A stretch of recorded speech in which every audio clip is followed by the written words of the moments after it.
What's up, gangsters? How about something that has really not appeared on this channel for a very long time? A video test of something. You know, I used to do these all the time. In fact, it was kind of the meat of my channel. And I always loved that because, you know, as an engineer type brain, I like to check my assumptions and find out for myself, and then share those results. So I used to do a lot of that, but it's been a long time. So this is a bit of a surprise for me that I even feel like doing this, but also it's a surprise because I'm actually going to talk about one reason that glossing before decals might be a good idea. I know. But don't worry, I haven't completely lost my mind. I haven't changed my point of view. It has simply evolved to include something that I think is really important. So, let's get into it. What the heck is this going to be all about? All right, first, there's 3 or 4 reasons that are typically given for glossing before decals. And I'm not going to break down each one of them in detail except for the very last one, because ad nauseum. But the first one is typically seen in, let's be honest, model making groups of a certain type. And that is to prevent silvering. Look, this has been settled. It's been shown over and over again that if you're glossing before decals in order to prevent or reduce silvering, you're just wasting time and adding unnecessary work and risk. And the reasons are abundantly clear, and no amount of bro science or logic is going to change that. I mean, I even saw one video from some clown a few years ago who tried to compare decals to a plunger on a piece of glass. I shouldn't have to explain why that's just nonsense. Anyway, the second reason that people give for wanting to gloss before decals is that it makes decals easier to move around. All right, now this one, okay, look, if that feels like it's true, then okay. For me, it never has. I just don't get it. And I feel like it's a little bit of a projection. Like it sort of seems like it should be harder to move them around if they're on flat paint because it's a rougher surface. But think about it this way. I mean, if logic is how you're justifying this, think about it this way. Because again, this is just like the silvering thing where it's justified with lots of false assumptions and bad logic. But if a decal is operating like a plunger on a piece of glass, wouldn't it be harder to move around? I don't know. It kind of makes you go, Anyway, it's not a thing for me. The third reason that people will give for wanting to gloss before decals is that it makes the decals easier to hide. And this one honestly is just baffling to me, because how people can think that whatever's under your decal makes the decal easier to hide is just, I can't even, like, that's such flat earth level thinking that I can't even comprehend. I mean, if the decal film, if the carrier film is glossy and the surrounding area is glossy, then I can see how it might look like it's harder to see, but that's coincidental. And if you're about to put a matte coat on top of it, doesn't that all go away?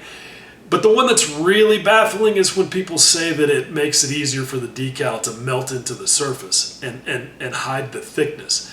And that one, you know, there's a saying in science that sometimes people are so wrong they're not even wrong.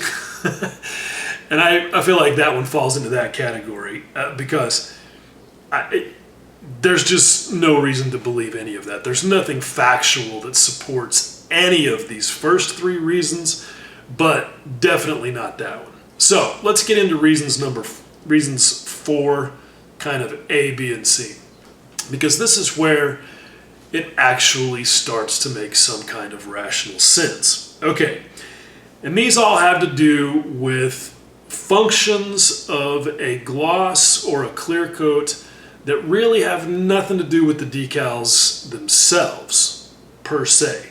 Okay, let me explain. The first reason might be that you want to do all of your pen washes on a gloss surface because you prefer that look and the way that they flow. You can do pen washes on anything, matte paint, gloss paint, whatever.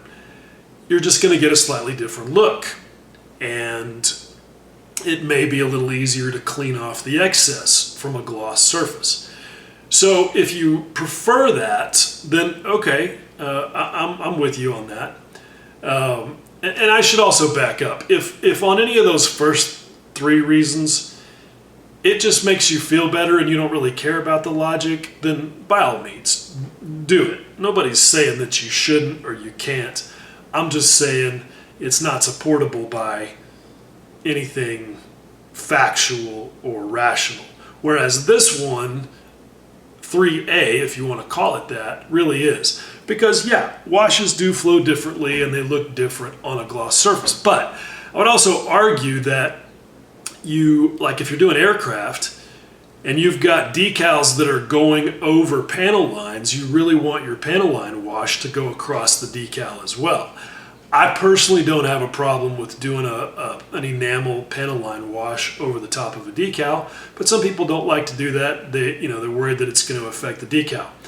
So I could argue that you really don't need the gloss under the decal. You need the gloss over the top of the decal and everything else. But again, that's really a matter of personal preference, and at least it is connected to something that is actually a thing. All right, now reason number two under category 4. Yeah, this is starting to sound like a legal document. Reason 4B is that some people feel like they need a chemical barrier against the effects of a decal softener. And this one makes a certain amount of sense because most decal softeners are made of something that can at least have an effect on your paint. It shouldn't just blow right through it and eat it, down to the plastic, but it could have an effect.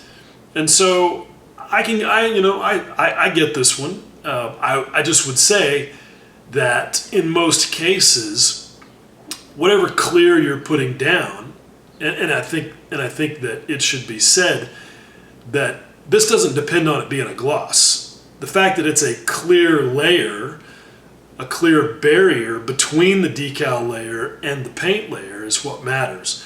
It's going to maybe buy you some extra time if you've got an issue with your decal softener before the paint is affected, but it's probably made of the same material that your paint is. So it's not really giving you protection so much as it's providing you with just as a delaying action, if you will. But again, hey, if that makes you, rest easier, then it's all good. Again, there's valid chemical reasons for looking at it that way. I would also just say maybe use less decal softener. If you are putting so much Solvacet or Mark Fit Strong or whatever on the model that it's running all over the place and just sitting there in a pool doing damage, that's not really a clear coat problem, that's an application problem. But again, it still at least makes some sense. So now we get to the last thing, and that's what this video is all about. Some people have found, me included, that sometimes when you put a decal directly on the paint, as I almost always do, that when you then come back, and if the decal has a lot of clear carrier film, and you spray a lacquer clear over the top of it, that suddenly decal carrier film that was totally invisible before shows itself most often as an area of lighter color tone. So whereas you might have like imagine a Corsair in sort of faded blue, that then where the decal carrier film is, now it looks like light faded blue. Or you have a dark gull gray and then suddenly there's a little square around the no step warning stencil that looks like light gull gray. This is a thing, and it seems to only happen with lacquers. And my theory is that it's because when you use a clear lacquer like MRP Super Clear Matte, which is one of my favorites, and you spray that on top of another lacquer, there is a chemical interaction between the two. It's that sort of solvent action caused by the materials in the lacquer thinner. And the clear carrier film acts as a barrier between whatever clear coat lacquer you put on top of the decal and the paint in that area. And it shows up. Now, I've got a way that I solve that, and I'm going to show that in this little test. But basically what I want to do is see if we can replicate that phenomenon, and with several different setups of no clear and other clears underneath the decals, how it turns out. Because again, I maintain that this is not so much an issue of it being a gloss clear as it is just being a clear that gives you protection. So, with all that being said, sorry for the long lead up, but I felt like it was important to kind of get to why am I even doing this. Let's see what's on here. All right, let's go over the experimental setup as it is and the materials involved. All right, so this is a much used test mule. It's the wing from the HK 132nd Mitchell, and you can see that, yeah, it's had lots of painting and sanding and foiling and different things done to it, but it's it's pretty nice and smooth. It's got a solid layer of Mr. Surfacer 1500 black on it that I applied yesterday, and then about an hour later it's got a nice solid layer of some of my MRP trash gray. Why trash gray? Because this is the bottle where I put all of my leftover gray paint, so it's totally random. And I use it for a lot of things, and honestly, this might be my favorite bottle of paint in my entire collection. I would let you have the whole rest of the collection before I would give you my bottle of trash gray. So, I put a solid layer on here, no kind of attempt at shading or anything, just straight color. All right, so you can see that we've got something that's kind of like, dark dull gray, somewhere, something like that. All right, now, then we have the decals. All right, this sheet of decals from the Ming Hornet that are produced by Cartograph, and I already know from direct experience with this decal sheet that they will do the thing that we're talking about.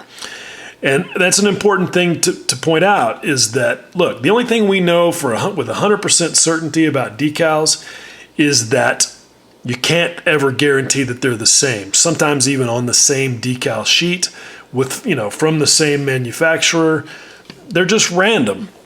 And that's why it's so difficult to prove, per se, anything about decals.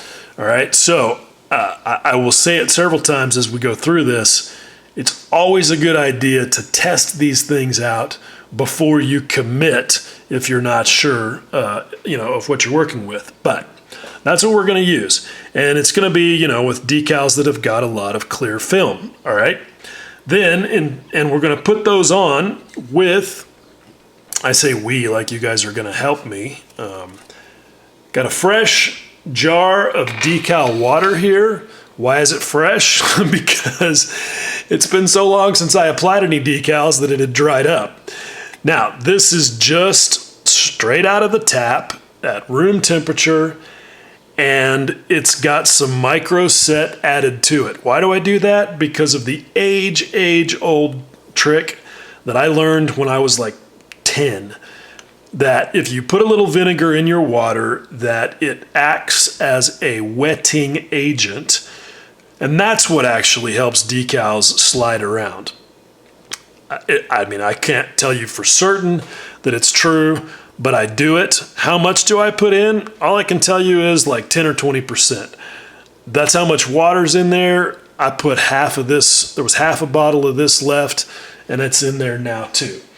And it seems to work fine. All I can tell you is, smells like vinegar, so feel free to use vinegar instead.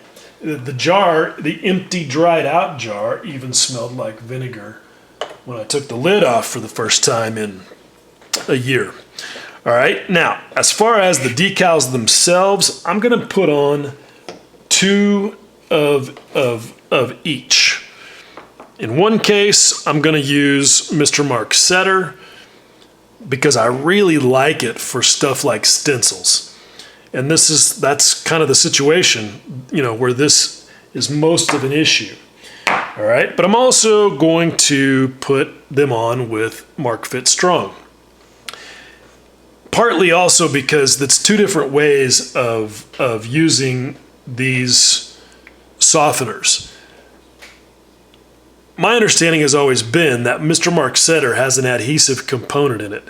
That's why, if you look at it, it's got some gunk that's settled in the bottom of the jar. I haven't shaken this up yet, but it looks kind of like a very thin, clear varnish. All right, there's something else in there besides whatever it is that makes it act as a softener. And I feel like that's probably, maybe some kind of, I don't know, could be, PVA or something. Anyway, who knows? But we're going to get that all shaken and stirred up. But the point is that because of that adhesive, I intuitively want to put some of it under the decal. So like with stencils, what I do is I put a little puddle of this, put the decal on top of it, and then go away. I might put some on top, but I don't typically feel like that's an absolute necessity. I'm going to have to shake the shit out of that. Traditional softeners, on the other hand, I always put on top. I put the decal down. I either, spooge it down a little bit with a Q-tip to get the water off, or I let it dry and then I put the softener on top of it. That's what I do with Mark Fit Strong, with Solvaset, or with Microsol, or any of those others that are like that. So that's what we're going to do there, again with the we. All right, now, as far as the clear coats go, okay, what I'm going to do is I'm going to do 4 different sections of this test thing. I'm going to have directly on the paint, and there's going to be 3 decals there, and I'll explain that. Then I'm going to have aqua gloss, and I'm going to put 2 decals on top of that. Then I'm going to have, probably I'll break it up, and then I'll put down some of the MRP Super Clear Matte, and I'll put the decals on top of that. Then I'll do another section with GX100. This is my favorite clear gloss lacquer, and I'll put the decals on top of that. Then, once everything has had, like a day, I'll come back and I will shoot MRP super clear matte on top of them, and we'll see which ones do the thing. So, to break it down in a different way, the first section is going to be all about how I would normally do it. And then the others are going to be using a gloss or a clear underneath to see if we can reproduce the results that we want to. But the first thing is I need to put some decals directly on the paint right here. So let's do that. Okay, so again, with these first three, and I'll explain why it's going to be 3 instead of 2 here in a second. I'm going to just do this the way that I would normally do it. So I'm going to grab it and I'm going to just put it over here in the decal water, and we're going to let that sit in there for a second. Okay, I'm going to take these out of here because I'm not trying to have them go floating away. And really, once the backing paper is soaked through, saturated, that's all you really need. And then they can just sit there on the bench and get loose and happy. Okay, these have been sitting there for a minute, and hopefully they're ready to go. The way that I find out is pretty simple. I just see if I can move it around, and yes, in fact, I can.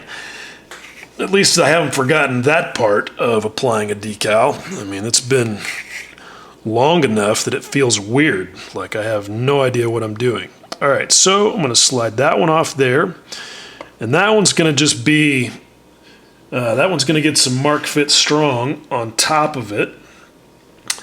These two, we're going to do the other way, and I'm going to just put these on there, and because there is stuff in Mark Fit or Mr. Mark Setter that can affect paint, when I put some on the surface to get it ready for the decal, I'm not trying to brush it on there a lot. I don't really want to mess around with it. And the more the less futzing around that I have to do, the better. Now you can see me moving the decals around, and hopefully I did not screw this one up. This might be a good demo for why I recommend, yep, there it is. It's a good demo for why I recommend never touching the decal after you've used a softening agent, because you can see that Mr. Mark Setter, even in the very brief amount of time that decal was sitting there, it got soft enough that moving it around was not happening. Fortunately, this is only a test, and I have lots of spares. So now I'm going to cut one out and redo that. Okay, while the replacement is getting itself ready, okay, you can see that this one that's just dropped directly on there is, it's mostly dry. So now what I'm going to do is get a little bit of Mark Fit Strong, and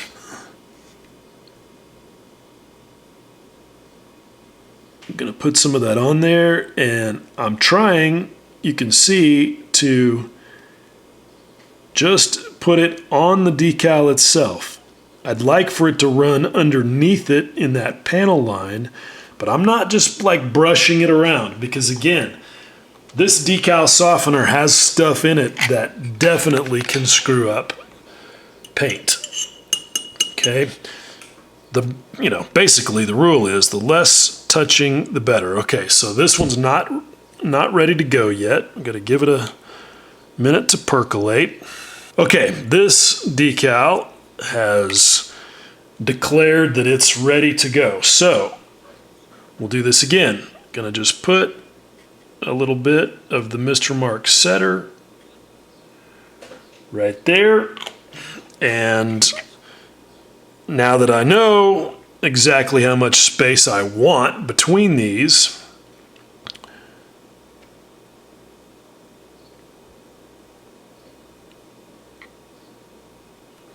okay, and so again, you got seconds to get that thing in the right spot. So let's just decide that that's the right spot. Okay, so that's that. That is exactly how I would normally apply these decals. And the next thing that I would normally do is just go away. All right, you can see the Mark Fit Strong is just sitting there doing its thing, and so are these other materials. And I don't feel the need to touch them or do anything to them again right now. But we'll come back in a couple hours and see what they look like, because sometimes you need an additional application of a softening agent. Probably not on a decal like this that's just one layer of ink and the carrier film, but yeah, we'll come back in a little while and see. Okay, so it's been about an hour, and we can already see where we're at with these decals, okay? These two are a good illustration of why I like to use Mr. Mark Setter for this type of decal. Those have basically, they've gone down all but perfectly.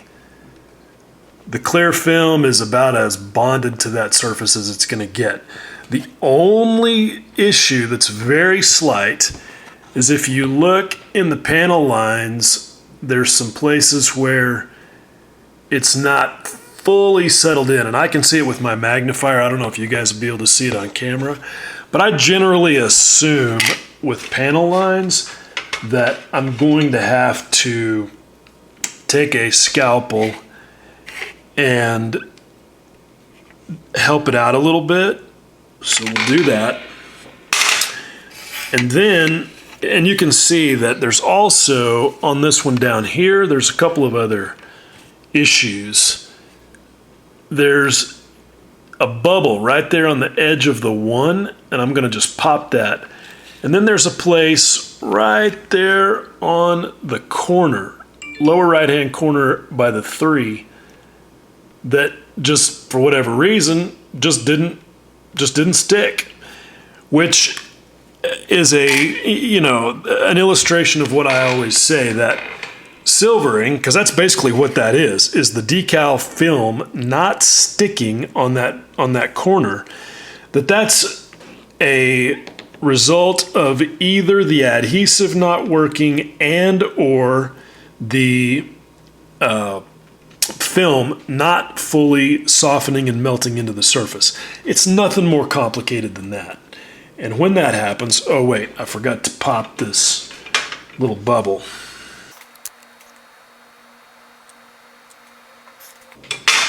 There was actually 2 or 3 little bubbles there. Anyway, when that happens, I'm going to do basically what I already did, which is just come back and use a little more softening agent. I generally assume that I'm going to need to use softener at least twice. I mean, you get some decals that are really leathery, like older Hasegawa decals, and you may do it 4 or 5 times. It is what it is. It's part of the deal. Now, here's something right here that is also worth mentioning. Sometimes you'll get these sort of stains from decal softener interacting with paint. And this illustrates the sort of chemical barrier reason for using a clear coat. That doesn't mean that stain wouldn't be there, though. It just means that maybe you've got an opportunity to get rid of it if you really need to, you might even have to sand it out. Now, the way I weather, I don't care about something like that. If it doesn't go away, like let's see. Let me just get a Q-tip with a little bit of spit on it. See, it's gone. So it's really a non-issue. But But you can see that there's some spots around there. And if you really feel the need to get rid of those, you should be able to. Worst case is they're going to disappear with whatever clear goes on top. Now, one thing that's worth pointing out, since I got this Q-tip in my hand, one thing you'll notice that I did not do is any smushing. Some people advocate putting the softening agent on and then rolling the Q-tip across it to smash it into the surface, which, I'll be honest, I'm not hating on anybody who's a filthy smusher, but the reasoning just baffles me because of two things. One, if this decal is soft, you saw what happened when I tried to move that one around literally seconds after putting it on there. You're taking a chance that you're going to fuck that decal up by touching it in any way at all. So why would I want to take that chance, especially given the second point? And that is, if I put a bit of liquid on the surface for whatever reason, decal softener, water, whatever, and then I take a Q-tip and I roll it across the surface. Not very good at rolling. That's another reason I don't do it. Look, I just removed said liquid. It's in the Q-tip now, where it can't do whatever it was that it was there to do in the first place. Okay, so it's a couple hours later, and I've made about as much progress as I think I'm going to make for today. To go back and look at the decals, all right, and I used a wet Q-tip and wiped off any thing that would come off, but there they are, okay? And look, I don't know how much better decals can go on. I mean, I don't claim to be any sort of a magician, but like that one right there, I don't know how many more perfect it can get. It's all the way down into all of the surface detail that's available. There's no silvering, no wrinkling. Same thing with that one. Those are both really good. This one looks a little mankier on camera, but when you study it under a magnifier, it's fine. But that's the difference between putting that's the difference between the softening solutions. And again, this is one reason why I really like using Mr. Mark Setter the way that I do, because those look better. There's just no denying that. So what will happen is that tomorrow, because again, I'm trying to do this in much the same way that I would really do it, and I would not go on top of this with anything else for 24 hours. So that's the deal. We'll wait till tomorrow for that part. But I went ahead and shot some GX2 on this section that I've got masked off right here. And it looks fine as such things go, but it also illustrates why I discourage people, especially beginners, from doing unnecessary gloss coats, because to aircraft modelers, I guess this is fine. But if you're actually after a real gloss, I'd be annoyed, because even though I strained this stuff, because it's a little old and it was a little lumpy, and honestly, I was not totally confident in it, but my clear coats are the one thing that I pretty much always strain, and I use these lovely little strainers that I got off of Amazon. They work great. You can put them right on top of the airbrush cup if you want to, but these will get the little hunks of junk out of your materials. But even with that, and blowing dirt off of it beforehand, look, there's still little bits of phlegm in there. And even if this was just going to be military finish, I'd still feel right now like I need to sand that off. I mean, it's objectively no longer as pristine as it was before I put the clear coat on. And this is also the number one strike against dudes who insist that you need a gloss coat to prevent silvering because of the whole matte paint has a microscopic rough texture that traps air, blah-de fucking blah. Okay?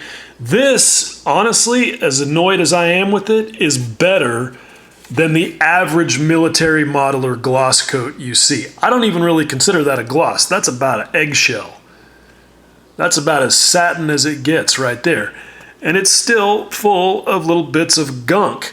And so you're going to tell me dudes will die on this hill that this is not acceptable because of the microscopic texture, but this is somehow okay? Again, that's where that whole theory just disintegrates under scrutiny. But anyway, I swear, I didn't come to talk about that. This is just been put on there, so I'm not going to mess with it. Tomorrow, I will peel this tape off. I'll mask this section, and then I'll do this portion over here in aqua gloss. And I will also be spraying aqua gloss on top of this one. That's why this third one is going to be here, because again, what I want to do is as much of what I would normally do as possible, which is really everything, honestly. And this, I already know, as nicely melted into the surface as it is, it still has an edge. It still has a physical edge that will catch light at the right angle. And that'll be there even if I go right on top of it with flat clear, like I'm going to for these two. The only way to get rid of the difference in physical height right there, because look, this is just the same as if you masked off a little rectangle and sprayed paint in there and then took the masking tape away, you'd have a distinct edge on the paint.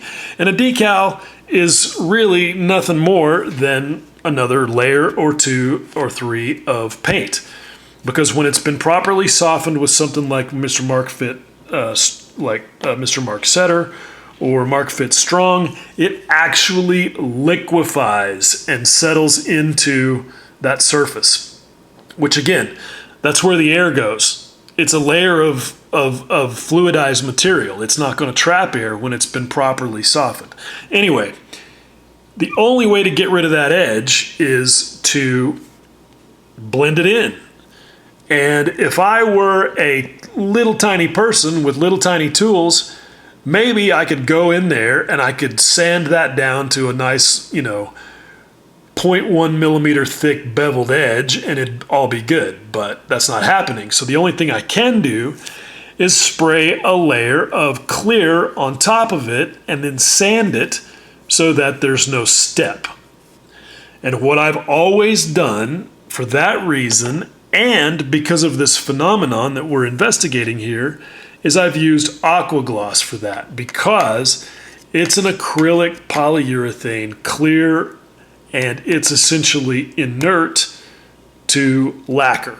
If you spray it too heavily, you spray too much lacquer on it too wet, it'll crackle, but it's basically inert. So what I've always done to protect from this color shift issue is just spot spray decals with aqua gloss. So what I'll do tomorrow to be efficient is I'll spray this area with aqua gloss, and then I'll spray this area, this decal with aqua gloss, and then as I would normally, I'll give it 24 hours and I'll come in and I'll sand it, and then I'll spray this whole area with the MRP Super Clear Matte. Okay, so another day has passed and I've got the aqua gloss where I want it.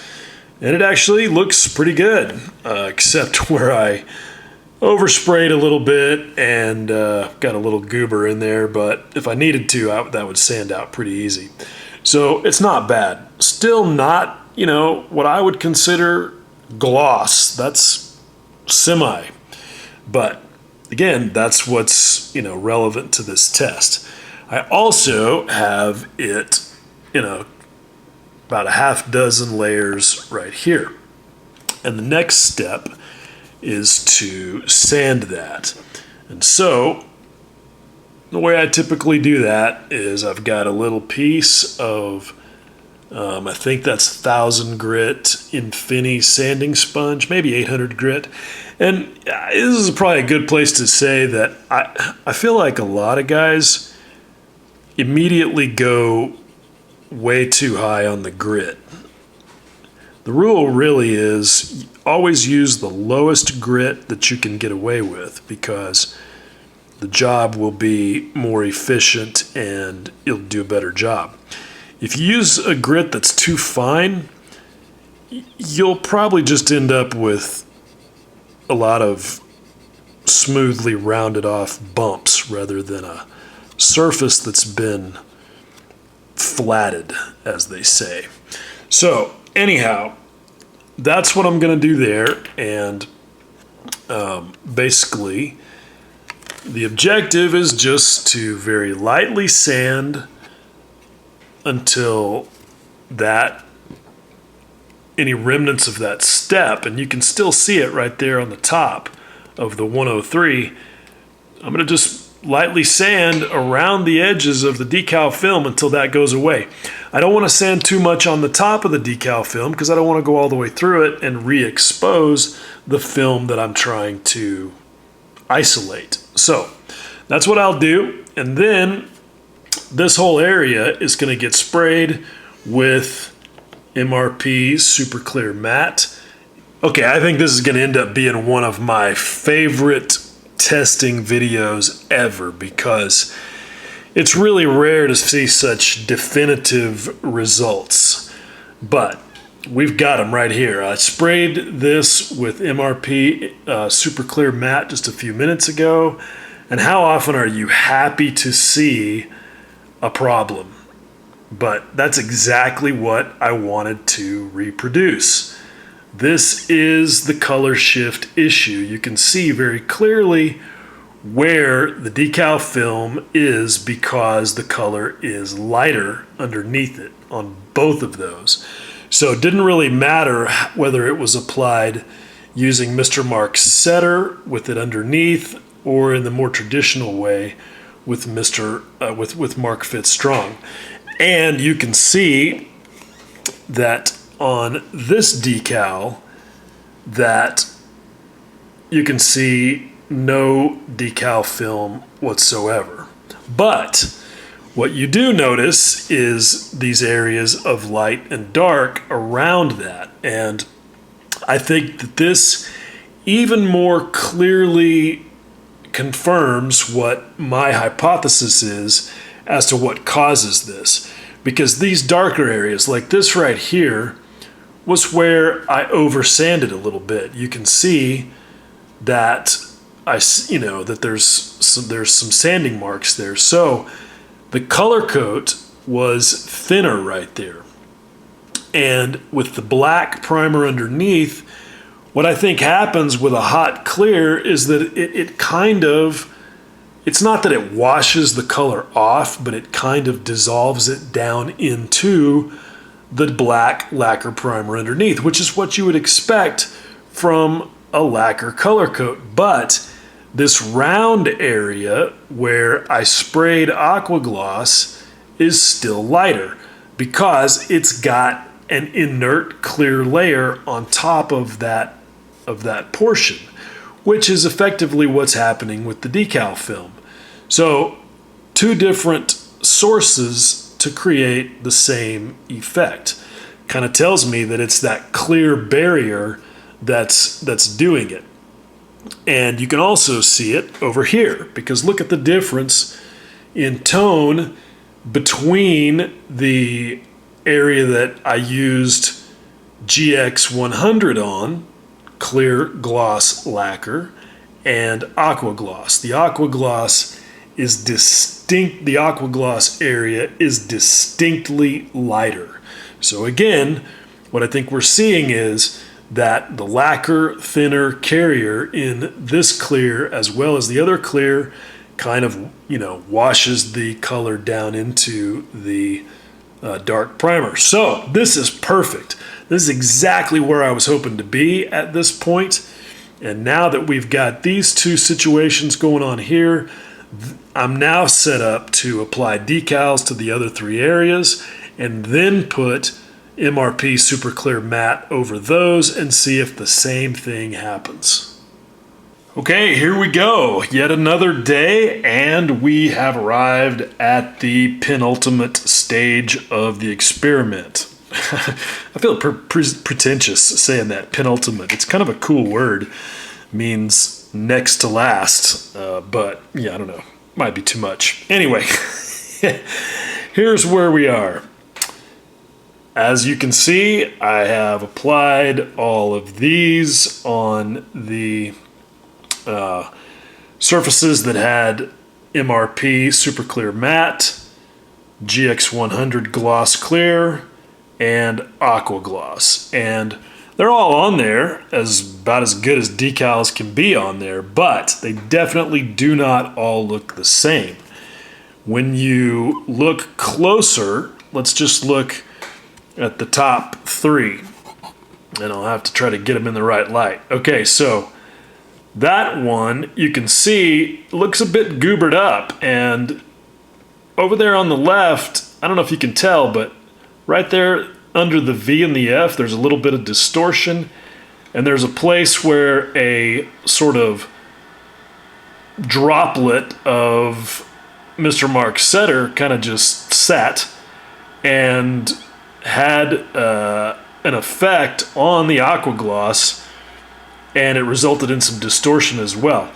I think that the softening component of Mr. Mark Setter is surprisingly strong, because not only will it fuck with clear coats, but as we've seen, it'll, make your decal impossible to move pretty quickly. Moving over here to this one that's on GX100, same thing. And this is part of the reason why I typically would not do the Mr. Mark Setter thing underneath a decal this large, because you're going to have a lot of it on there. Unlike, when you've got something that's small like a stencil. But actually, I wouldn't be doing this in the first place because I'd mask and paint that. But that's a whole other topic. Anyway, you can see, to get this all right, there's probably going to be some sanding required on both of these once the final clear goes on, if that's, part of a finished model. Now, this one looks pretty decent. I think the best of the three, but it got sporty in the application process. I did it the same way I did the other two, and an hour later it was all melted down around the edge, but the entire center of the decal, like 90% of it, was a bubble. And I mean, it was just as slick and glossy clear. It looked like it was stretched tight and fixing to explode. And I was like, well, okay, not much to do except maybe poke some holes in it, which I did. And then I put some more Mr. Mark Setter on top of it and went to lunch. That was like 4 hours ago, and it's, looks a little manky, but it'll be fine. So you might say, clearly this should have been, if this had been glossed first, except no, because the same thing happened over here on the gloss, even worse. What really made the difference was doing it the traditional way with Mark Fit Strong. That decal right there looks better than all of them. I mean, look, this is not about my skill. I'm not bragging here. That is about, that's as good as a decal is ever gonna go down. That's just the materials doing their work. That one little spot that you see there in the 0, that's just I don't know, it's a weird shadow from that rivet or something. Maybe the edge of the rivet is sticking up, because I rolled new rivets right there. Anyway, Oh, wait, which one are we looking at? Yeah, that's the middle one. That's on GX100. It also looks pretty good. This is the one that looks the absolute best. That's directly on MRP Super Clear Matte. Right on the FAF, which is my soon-to-be trademarked acronym for flat as fuck. And of course, that's yet another strike against the Dogma folks. And of course, Dogma is my trademarked acronym for decals on gloss must always. Yeah, sorry, can't resist. This video is not about that, but it kind of can't help, you know, being a little bit about that.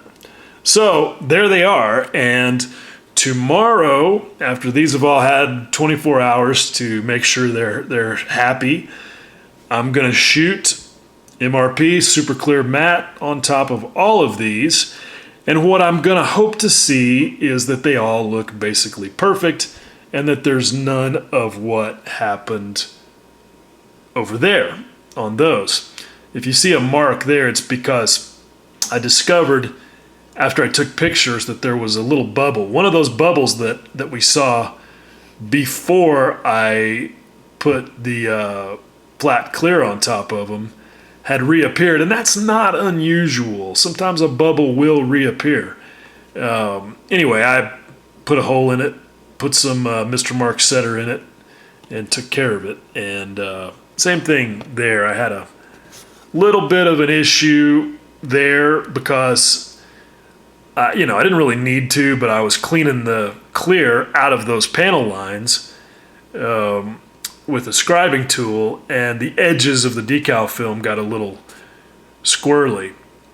And that's the challenge when you're putting clear on top of a decal like that, is that if you're doing it heavy enough to level everything out, that you can fill in some of that embossed detail.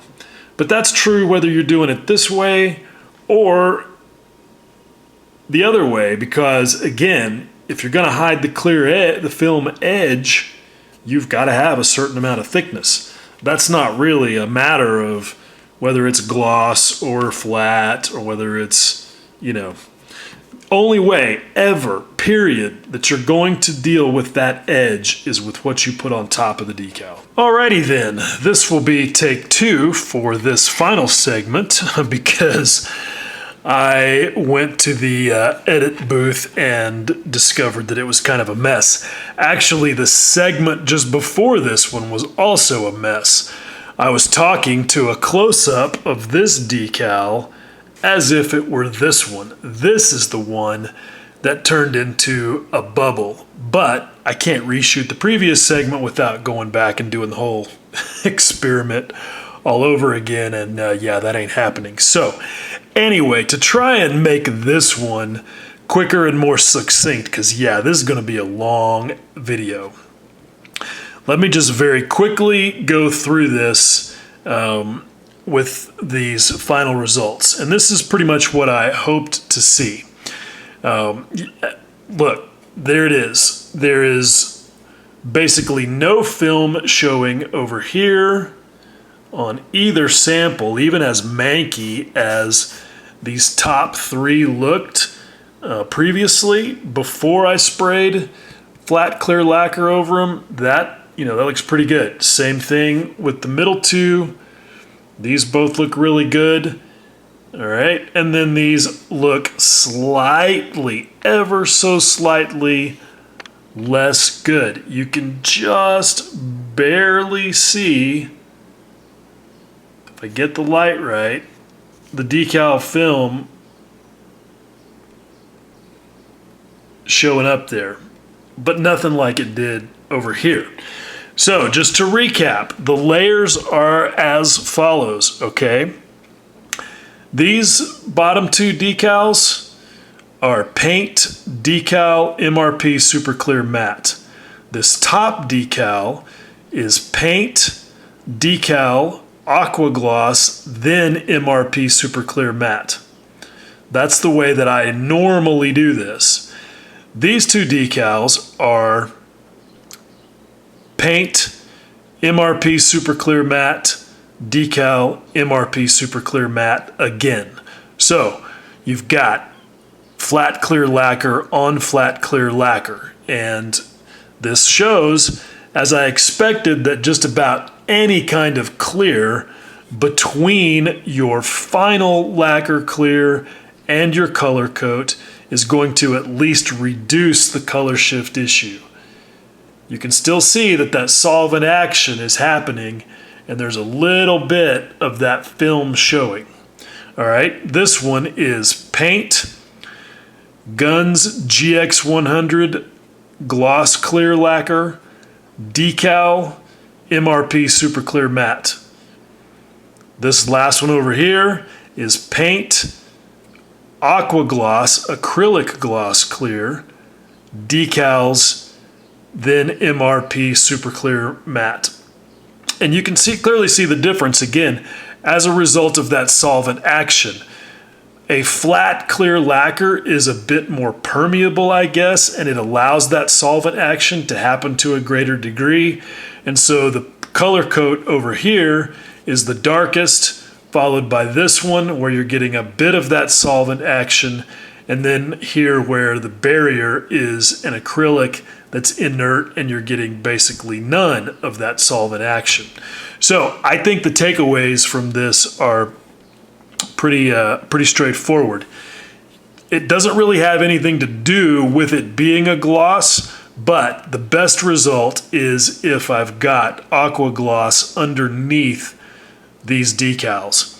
I think the result here would be just about the same if it were, say, Winsor Newton Galleria matte clear acrylic, or maybe VMS flat clear acrylic. That would be another good test for somebody to run. But at any rate, I think we can see this is pretty cool. It's rare that you actually hope for the problem to show up in when you're doing something, but that's exactly what I wanted, and I really like this because we've got a very clear hypothesis that has actually been reproducible. Okay, there we go. Yeah, hopefully I can edit this thing together without it being too horribly long, but you know, it is what it is. You guys watch my channel, you're used to it being, used to long videos. But I try to be thorough, and even at that, I know that, there's going to be some haters and some people here, some people who will say, oh, well, you did it wrong or whatever.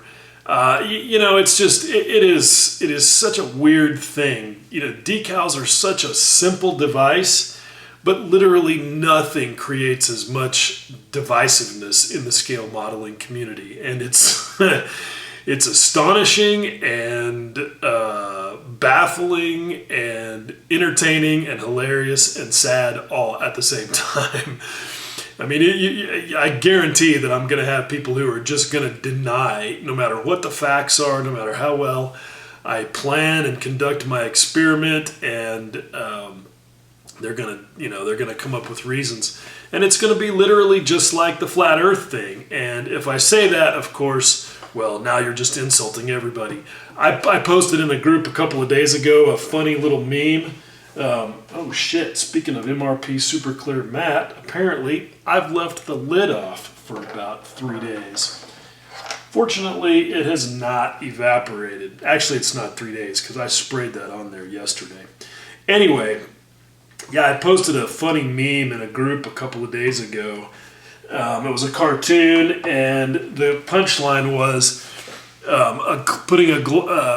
glossing before decals does not prevent silvering. And, of course, I had all kinds of hate coming at me. People telling me that I was trying to portray myself as some kind of know-it-all modeling god, better than everybody else, and that I was sowing discord. And meanwhile, I've, got people who are, coming at me, calling me a troll, and that I'm being rude, that I'm insulting everybody, and I'm going to defend myself. But yeah, it's nutty, and I don't care. I'm going to do what I'm going to do. At any rate, this thing I feel like has been a good experiment because my hypothesis was, does a clear lacquer affect the paint surrounding a decal differently than it does the decal carrier film area itself when you put the decal directly on a lacquer color coat? And clearly the answer is yes. And then the secondary part of my hypothesis was, is a clear coat between that lacquer and the color coat going to prevent or reduce that effect? And again, clearly the answer is yes. What I hope you can take away from this video, however, is that it doesn't have to be a gloss. Literally any clear. Granted, what performed the best was a gloss, and it was an acrylic, which shouldn't be any surprise because it's inert, essentially, to the solvent action of the ingredients in the carrier for a lacquer, and it's not going to affect what's underneath it. So, I think that also points to the reality that if you're an acrylic user all the way around, you probably don't have to deal with this at all. If you are a lacquer color coat user, but you're an acrylic clear coat user, then again, you probably won't have to deal with this. The question that I hope immediately comes up is, but what if you're using an acrylic hybrid like Tamiya and you're reducing it with lacquer thinner? Been joined by my helper here. Say hi to the camera, Ninja. She's not interested in that. She just wants lap time. Anyway, if you're using an acrylic and reducing it with a lacquer thinner, does that change things? Do all lacquers behave the same? If your color coat is Mr. Color or SMS, are you going to have the same issue? And hopefully, if you're in that category, you're going to test this stuff for yourself. And ideally, you'll test it, with individual decal sheets when you get to that point with a model, because even though all of these decals came from pretty close to each other on the same high-quality sheet printed by Cartograph, there were some differences in the results as I was working through it. The final result, no difference. But during the test, there were definitely some differences. Now, hopefully you can also see that getting that barrier between your flat lacquer clear coat and your lacquer paint can happen in one of two ways. Either by putting an inert acrylic clear over the top of the decal, or by putting it underneath the decal.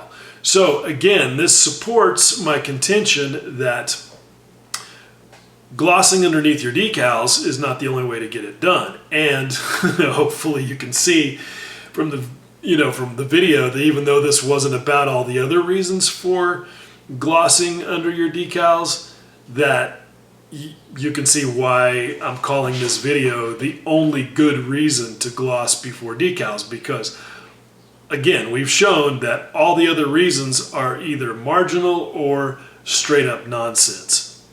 And this one, the color shift issue, is the one rational reason for doing it. But even then, you don't actually have to do it that way, because again, you can put your clear gloss or clear coat on top of it. Because I fully believe that if, for example, you were using VMS flat acrylic clear and you put it on top or underneath, that you'd get just as good a result as I did here using aqua gloss. Aqua gloss is just what I have around for an acrylic clear gloss, because it's bulletproof. It works good.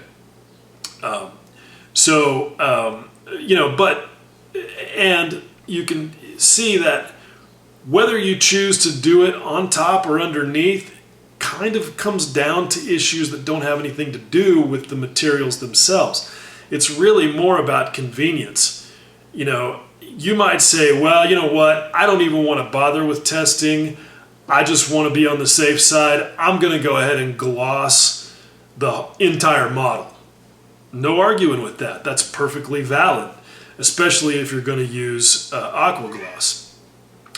Can't argue with that. I mean, if you're doing something like an F4 Phantom that's got 10,000 stencils, I think I'd probably make the same choice, honestly. On the other hand, if all I'm doing is dealing with 3 propeller logo decals, I might just stick to the whole, put the decal straight on the paint, put some aqua gloss over the top of it, do a little sanding, because that way I'm also ensured that I'm not going to be dealing with any decal film edges. And even though you can't see the edges here, that's not to say you wouldn't with something, with a different type of decal, like a Tamiya decal, which we all know is probably going to be a bit thicker. So it really, that choice really comes down to what fits best with your personal workflow rather than what the materials themselves dictate.